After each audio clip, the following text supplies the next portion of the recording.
สวัสดีค่ะน้องๆทุกๆคนเจอกันอีกแล้วนะคะวันนี้พี่ติ๋มจะมาทำอาหารให้คุณสามีซึ่งเรียกว่าอาหารวันนี้จะเป็นหมูสับอ่ามะเขือยาวนะคะ Hi guys, welcome back to my channel.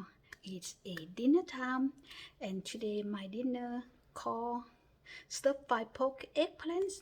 Before that, let's go to pick my sweet basil in my little garden ก่อนอื่นเลยค่ะเพื่อนๆปะเราไปเก็บผักกันก่อนค่ะซึ่งก็มีไม่เยอะหรอกค่ะไปเก็บผักชีไม่ใช่ผักโหระพากันค่ะมาค่ะเพื่อน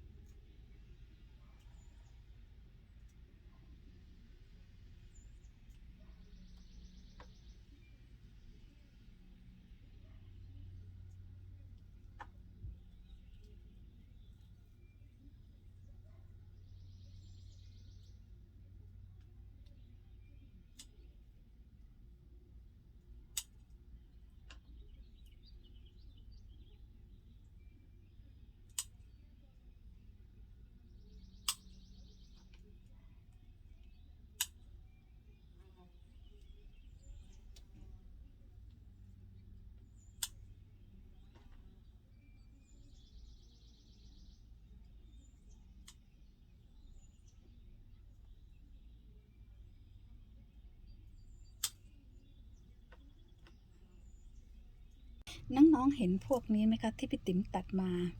เดี๋ยวจะเอาต้นมันไปแช่